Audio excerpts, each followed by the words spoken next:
Hello everybody. I am putting this video together as a companion for the source file assembly-testbench.c that is available to you on Learning Suite. The purpose of that source file is to provide for you, as the name suggests, a test bench, an area in which you can fiddle around with assembly within the context of some C code, so that you have not only the ability to write assembly instructions, but also the ability to utilize some of the nice things we're used to in high-level languages.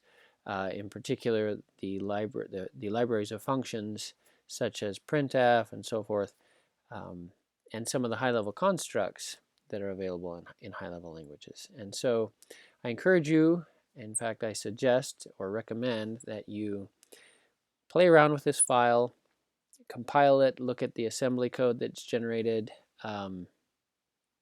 Don't be bashful with it, okay?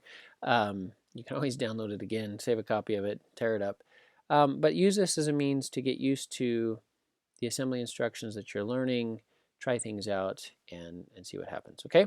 So let's take a quick look at this source file and just get our heads wrapped around it so that you can play with it.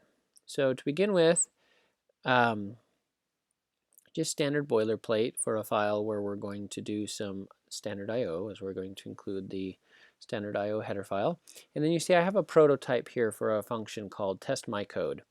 And you'll notice that there are 6 arguments for this function listed in the prototype, and they're all of type long int pointer. Okay. Now I've named them in kind of an interesting way. So you'll notice here that they're named according to their names correspond to registers in the x86-64 ISA. So we have RDI, RSI, RDX, RCX, R8, and R9. So the names and the order that they show up here are not coincidental. They're not random. If you look at the table in chapter 3 that shows the registers, the 16 registers available to us, you'll notice on the right side of that table it's been annotated with basic usages of these registers in the context of function calls. Okay, so in particular, some of these registers are used in a standardized way by compilers that are complying to the standard at least, to, for instance, pass arguments between functions, and so forth. And so 6 of them, the 6 listed here, are used in this way. RDI is the standard position for the first argument, RSI for the second, and so on and so forth. Now you'll notice that I am passing in arguments that are pointers. And the reason I'm doing this is because if I just try to do something pass by value, then though those registers would have those values in them, then when I come back from this function testMyCode, I wouldn't be able to see the changes to those values that my assembly code may have affected. Okay, so what I'm going to do then is pass in addresses of memory locations, and then I will use the registers to compute, to access those memory locations and do operations on them. Okay, so it's kind of an indirect way of being able to see the effect of some assembly code that's executing inside of this function. If that doesn't make sense, it'll make more sense in a moment. So what have I done in main here? I've just created then 6 different variables. Okay, and they're all of type long int, so these will be 64-bit integers. And I've just named them A, B, C, D, E, and then the 6th one is actually an array. So F is an array of 10 long ints. Okay, and then I've assigned the values 0 through 5 to those 6 variables, with the exception being here where with the array I've assigned the first element to be the value 5. Okay? All right, then I have a simple printf statement that is going to print the hexadecimal. That's what this x is going to do here. Recall that a %x will interpret or print to the screen in hexadecimal format a number. And the 0.8 says I want to print 8 characters, no matter what. I want to print 8 characters. And the L is to represent that this is not just an integer, this is actually a long integer that we're going to print in hexadecimal. Okay, so you see that if you count them, we have 6 of these that we're going to print out, and then a tab, and then a new line. Okay, and then here we've listed those things. And so you'll notice I'm doing A through E, and then again the first element of F. So I've got f in here as an array just to demonstrate a couple of the nuances of C and C++ that you may have forgotten. Specifically, as we'll see here, the fact that an array, or the identifier for an array, is actually an address. Okay, it's the address of the first element specifically. So then we call this function test my code, and you see on this line that instead of just passing in the arguments a through f, I am passing the addresses of those arguments. Okay, and that's consistent with the prototype I created up here, where I said I would be passing in pointers of type long int.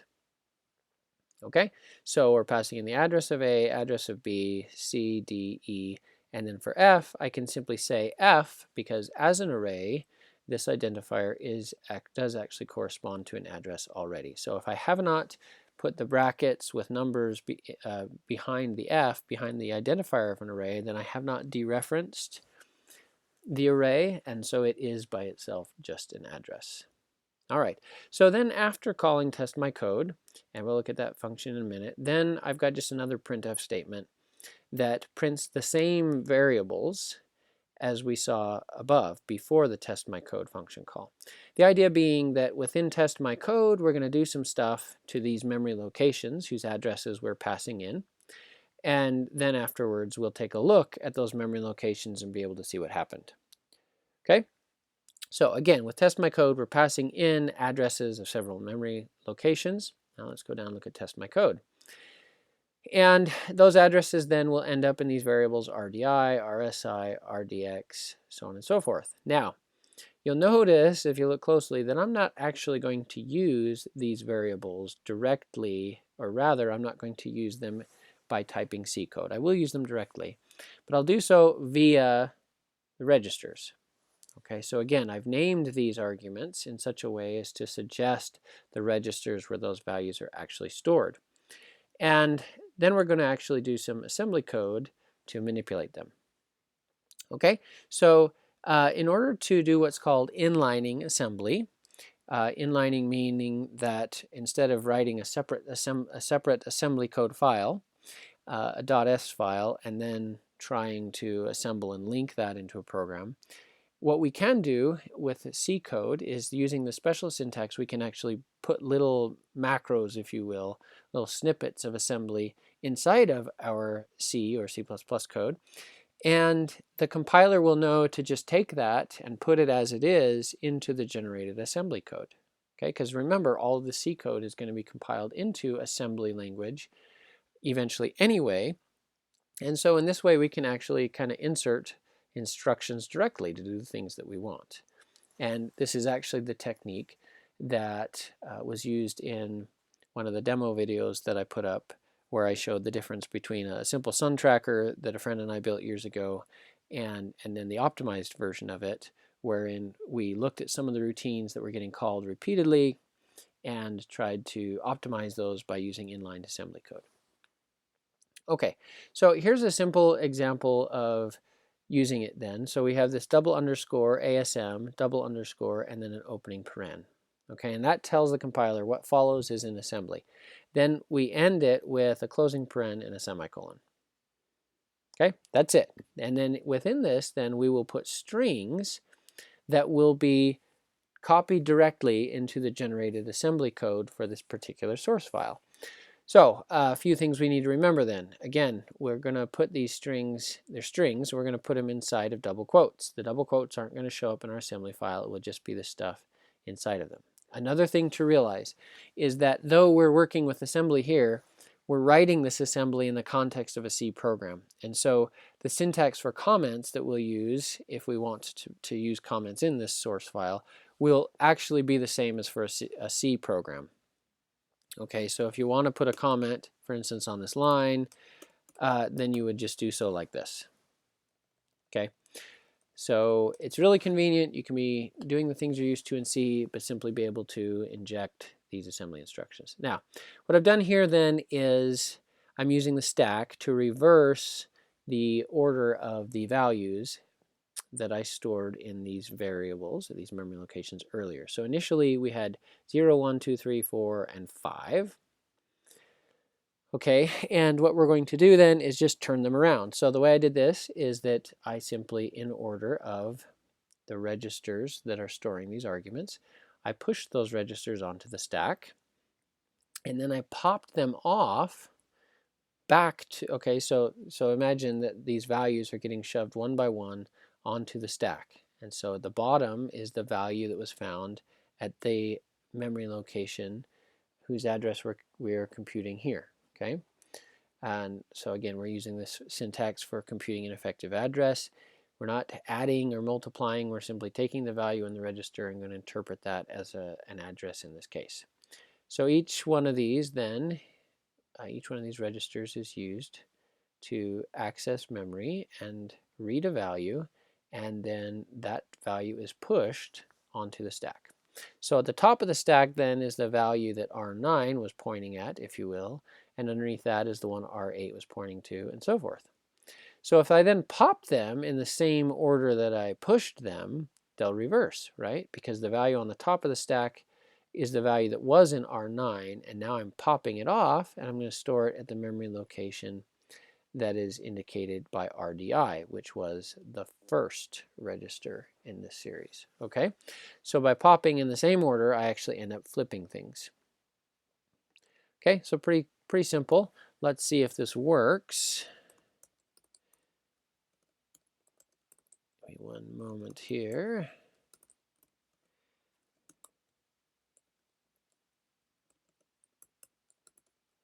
And we will just compile then, assembly.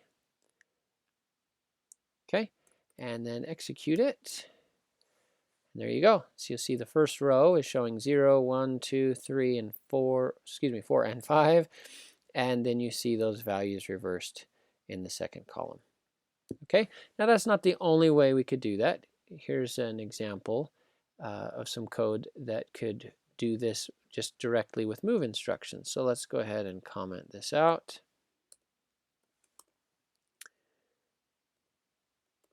Okay, so again, I can use this block comment I'm accustomed to using from C, and I will grab this block of code and just insert it right here. Okay, and let's see if this works. Sure enough, things are still being reversed for us. Okay, so I'll just talk briefly about this. I don't want to explain it in too much depth. It's not really that complicated. What I'm doing here then is I'm moving a quad word, and in particular I'm moving the quad word that's found at the location whose address is stored in RDI, and I'm storing that value in RAX. Okay, then I'm doing the same thing with R9, but storing the value in RBX, and then you see me going the other direction. I'm taking the value in RBX and storing it in RDI. So at this point, the value that, excuse me, I shouldn't say in RDI, I'm storing it at the memory location indicated by RDI. So here I read from the address that's stored in R9 and put it in RBX. Then I took it from RBX and put it at the memory location that was stored in RDI. Okay, so I've swapped the position of that value, and then you see me do the second value here. And I use the same pattern then for the rest of these. Now, something I want to point out. If you look closely in our book, you'll see that registers RAX and RBX on that table are listed as call E saved. What does that mean? Well, what it means is that, as you see, I've written some code that's affecting registers. Well, what if those registers were being used in the main function to store values? I have now just messed with those registers. Okay, so there are certain conventions that are in place to help us to know, well, what part of the program is responsible for doing things like saving the value of a register so that it can be put back later on.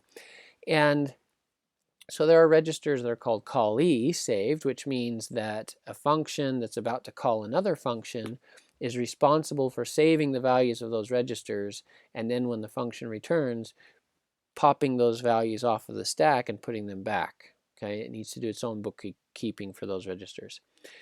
With RAX and RBX, these are callee saved, which means that if I'm going to change these registers, there's kind of this agreement that I'm going to understand, and I could be wrong about RAX. I apologize. I don't have my book right in front of me.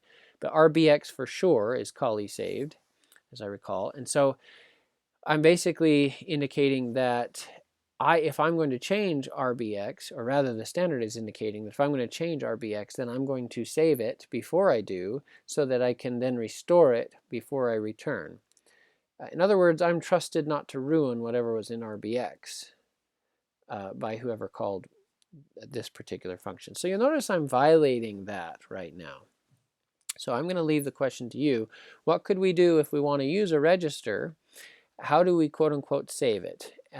What kind of operations would you want to use, and when would you want to use them to make sure that any registers that you messed around with when you were done and you returned from your particular function that you're writing, that those registers were restored to the pristine state that they were in when you first got them. Okay, so think about that. I will be asking you about this at some point. Just wanted to stimulate the thought for now. All right, well, hopefully you find this useful. Again, I recommend that you mess around with this. Look for ways to experiment with the instructions that you're learning to use, and use it as a learning tool in that way. All right, thank you.